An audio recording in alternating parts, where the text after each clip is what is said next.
This is the Kelly Confidential podcast with Kelly Wilkes. This is episode 10.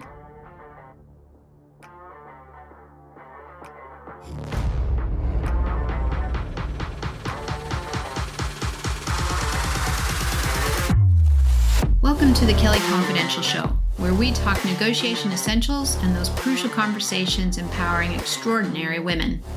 Real women, real issues. Let's jump in. Hello, friends. I hope you're having a great and productive week.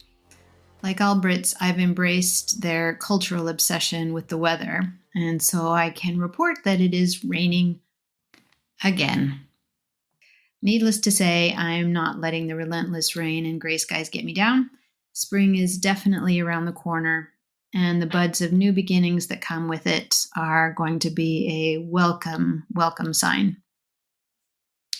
And actually, that's a good segue to our topic today, which is about a negotiation tool that you use right at the beginning of your deal making. And that's right, I am talking about rapport. But what you may not know is that this innocent-sounding soft skill, as it's described, is actually the most tactical, stealth-like tool you can employ among all other intelligence gathering aids you can use when your negotiation hits a stalemate or worse. So today I'm covering two micro lessons. The first, why rapport matters, and the second, how to use rapport to detect deception. Firstly, why is rapport so important in negotiation? Well, because as experts in the psychology of conflict will tell us, a person's worldview is their centrepoint. And one of the most effective ways to find accord or common ground with that worldview is to show the other party that they're being listened to and that they are heard and understood. Sounds simple, right? Something that a little small talk will address, right? Actually, that's probably the most misunderstood part of building rapport, and really the most common mistake I see amongst inexperienced negotiators trying to lay their foundations out. And unfortunately, many business people are taught incorrectly to rely on small talk as a tool for entering sales dialogue with strangers. So say it with me. Rapport building is not small talk. That's right. And to help demonstrate this point, I'm turning to one of my favorite experts on linguistics, Dr. Elizabeth Stokoe. I've had the good fortune to meet and to listen to Dr. Stokoe twice in the past 7 years during different mediation lectures held here in the UK. Dr. Stokoe, an academic and social scientist in linguistics, is a professor at the University of Loughborough here in England. And she wrote the groundbreaking book, Talk, it's just called Talk, in 2018, explaining and charting the technical interaction in speech and how people are hardwired from their early years of communicating to understand what should happen next in dialogue. She and her team demonstrate in the book, through thousands of hours of research and analysis of crisis talks and negotiations, and they found two critical findings. Number one, that the pauses in conversation cycles, most times, not always, but most times, represented the beginnings of misalignment, a crack in mutuality, or accord, as it is. And they also identified that responding in a turn, so conversation cycle as they called it, responding in a turn too soon, or with a response that was inconsistent with the expected response, such as insincerity or false familiarity, could also backfire. And it was in the analysis of what happened in the ensuing exchanges between two people that negotiators, mediators, emergency services, and counselors were able to apply these learnings to pinpoint the exact beginning of conflict or breakdown in accord, or just failure for the conversation to continue. And if you're a crisis counselor, or if you're a negotiator, a crisis negotiator, it's absolutely vital that the conversation continues, right? So very, very important work that they're doing. And the same approach and understanding applies with small talk. And Dr. Stokoe captures this so well in a series of cold call business exchanges that she posted over a series of tweets on her Twitter page in 2021. I've included the link to these tweets in the show notes. And it's very cringeworthy, but also very funny, and really helpful to see in black and white where the salesperson's attempts to engage using small talk really start to fail more often than not. So does any of this resonate with you? Good. Well, let's jump in and get started with lesson 1. Here we go. Okay, so lesson 1 in rapport building and why it matters. How many of you are fans of true crime? True crime TV shows have really taken off in the past 2 decades since CSI first started coming into our living rooms. And hey, I'm no exception. I love a good murder mystery and a whodunit. And probably one of my favorites is The First 48, the American true crime drama, which I get over here on my Sky dish. And in this particular episode, recorded in Mobile, Alabama, I think a few years ago, they just replaced some of these episodes, but this one really stood out to me. The show opens with detectives getting the call, and they go to the scene of the crime where a victim, who was in an apparent hit-and-run car crash, was also gunned down right after the crash there in cold blood. A few hours later, detectives have found the suspect, whom they have learned spent time in the military, specifically 2 tours of active duty in Afghanistan. So this is somebody that, has their heckles up. This is somebody who is definitely armed and certainly considered dangerous. When they finally find him at his mother's home, the suspect refuses to come out of the house. Given his extensive military training and the unprovoked shooting of a stranger, they have to plan for the worst when trying to take him into custody. And after nearly 30 minutes and several attempts to get him to come out of the house in darkness, with the house totally surrounded by police and SWAT team, he is finally coaxed out over the phone by his terrified mother, but thankfully she was, very influential in getting him to surrender himself. He opens the door. Instructions are yelled to him from the waiting police and SWAT teams to exit slowly with his hands up, which he does. Then he's told to turn around, hands up, and to walk backwards to them, where he's finally told to get on his knees and then wait. He's then surrounded and placed in handcuffs without issue, and the lead detective slowly and quietly walks him to the car, speaking in low, soft tones, where the man replies in the same low, soft tones, mirroring his police captor. This established behavior immediately diffuses the situation for the perpetrator, as well as helps to bring down the high emotions and tensions among the police force and the SWAT teams. At one point, the perpetrator, let's call him Tim, can be heard saying that he needs to pee as soon as they get to wherever they're going, as he's been awakened from a deep sleep. And the lead detective is heard saying, "That's okay, man, we'll get you sorted when we get there." Of course, the detective could have shown, aggression, signs of power, both of which would have been easily understood and wouldn't have come as a surprise after such a tense standoff. But he doesn't. And instead, this is an excellent example in how to quickly diffuse emotions of any kind. And this is rapport tactic number 1, disarm using empathy.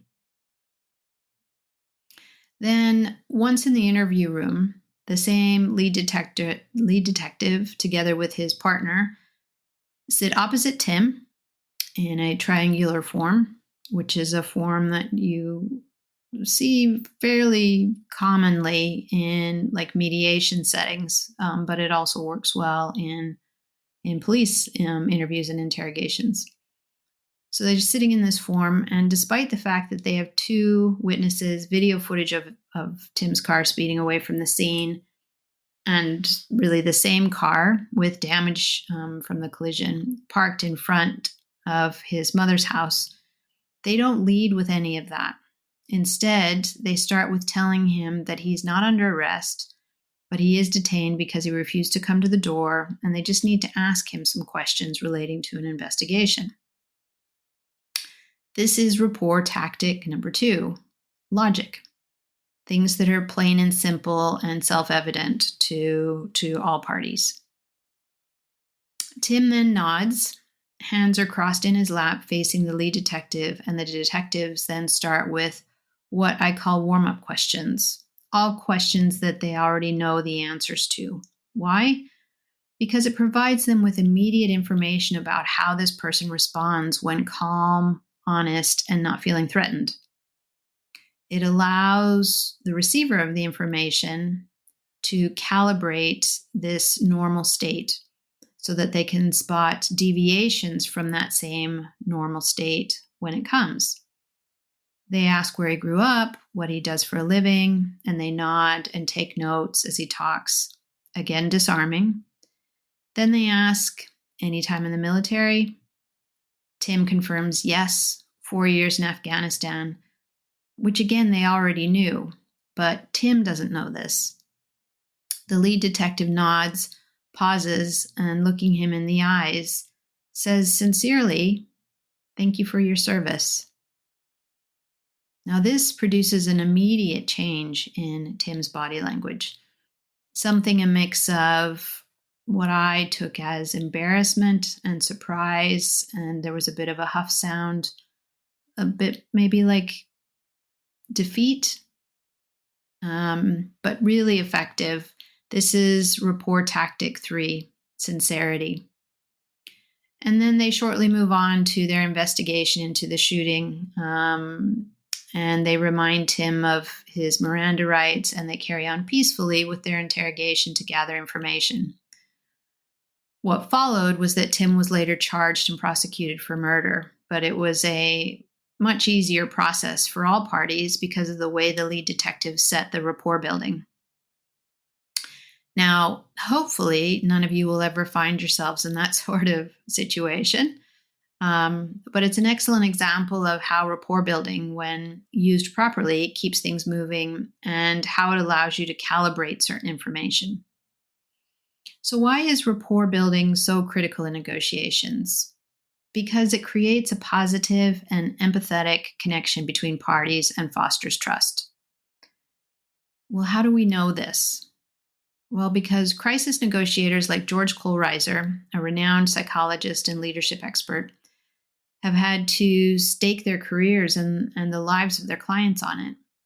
In his book, Hostage at the Table, an amazing book, by the way, one that I frequently quote from, he presents his views on building rapport, something he sees as a crucial skill for all leaders. Kohlreiser emphasizes the importance of building trust and establishing a connection with the other person. He asserts that building rapport additionally requires a deep understanding of oneself and the ability to empathize with others.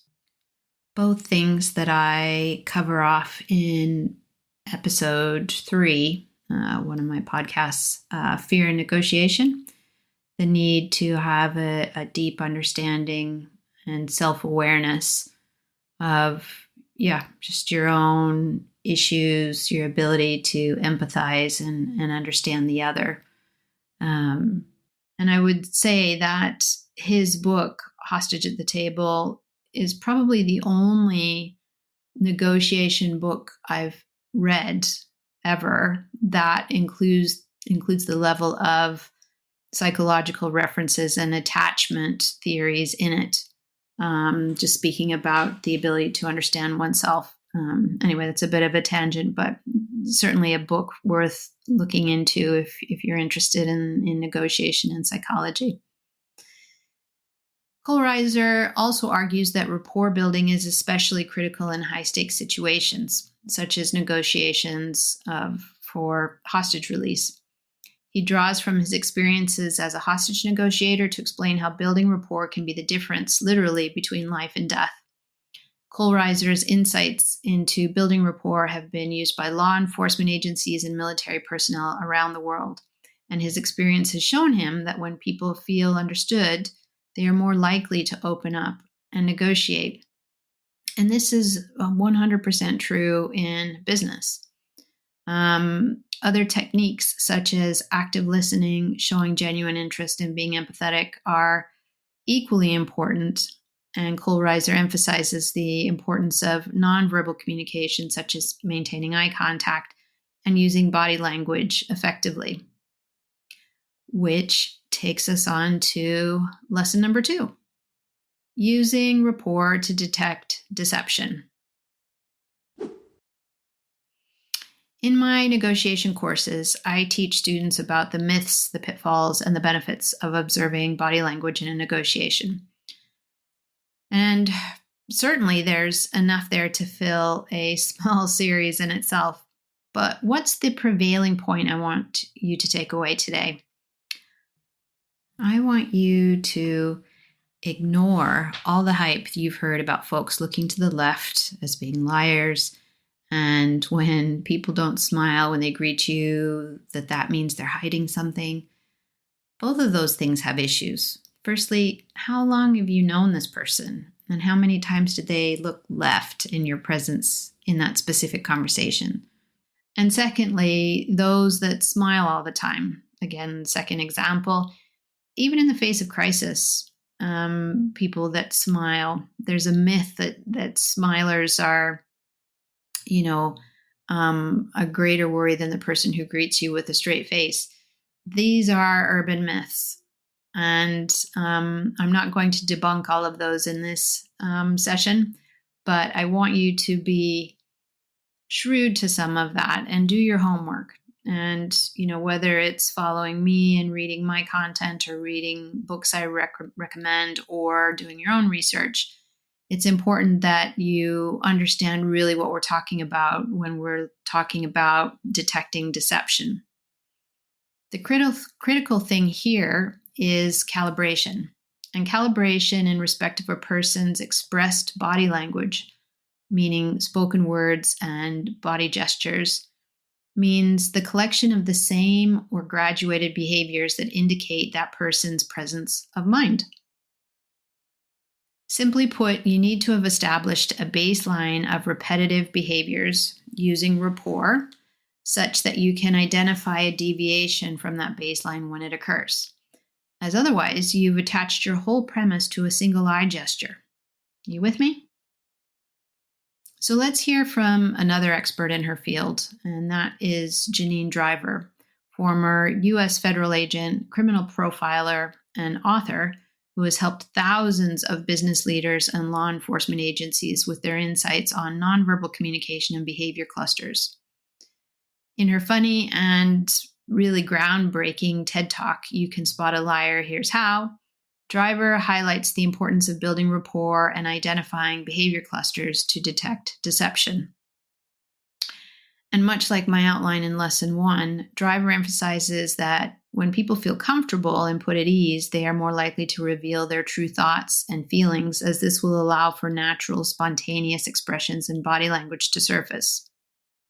So this is critical. This is where your patience and your calm and the time that you invested in building the rapport at the beginning of the relationship, however short this relationship may be, however short the negotiation may be, this is where that investment starts to pay dividends, because it has given you information about this person's presence of mind. And once that rapport has been established, Driver likewise advises in her TED Talk and also in her book, You say more than you think. I had to grab it. It was sitting here on my shelf. In her book, You Say More Than You Think, she focuses on certain behavior clusters as potential indicators of deception. So the key there being clusters. So not one, not two, but these are collections of.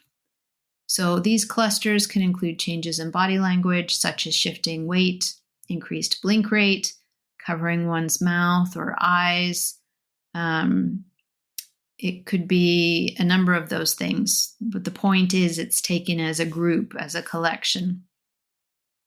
And as a profiler, she also looks for the inconsistencies between these things. So inconsistencies between the verbal and the nonverbal, as well as verbal cues like hesitations when speaking, vocal tone changes, and also word choice.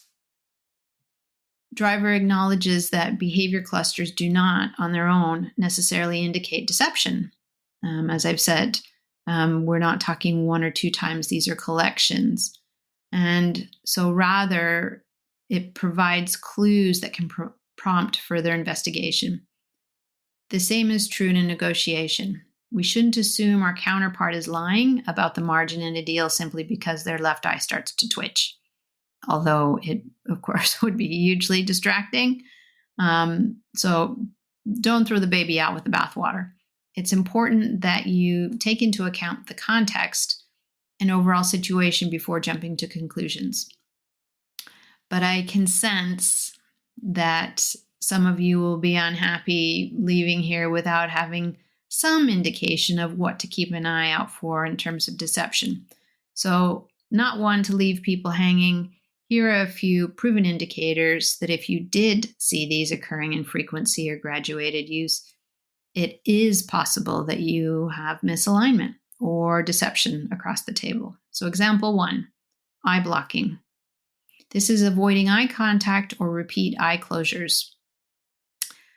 Hostage negotiator Chris Watts uses a 1.5 second repeat eye closure assessment where he can determine if somebody was lying about the whereabouts of a hostage member. So quite an interesting measurement. Example 2, shoulder shrugging, considered by profilers, including Janine Driver, as the number one mistell in body language, indicating dishonesty to themselves or to you. So keep an eye out for that. Example 3, lip locking. This is another top sort of 5 indicator of when a person is holding something back from being said, be it an opinion or the truth in the face of a lie. This person has something to say and just simply isn't saying it. And that brings us to the end of our micro lessons today on building rapport and why it's so crucial in negotiation. We covered 3 rapport tactics in lesson 1. Those were use of disarming language, use of logic, and applying sincerity. And then we finished with lesson 2 on the importance of looking out for and calibrating body language clusters before we draw conclusions about what they mean. And really, one can't happen without the other. The building blocks of rapport start the second you enter the room, long before you sit at the table. And if utilized with sincerity and a keen eye for observation, these will pay you dividends again and again. Good luck until next time.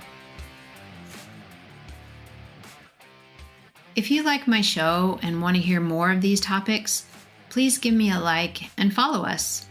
And please join my mail list to find out about upcoming courses which will be heading your way this spring. Go to kellyconfidential.com and subscribe to our newsletter.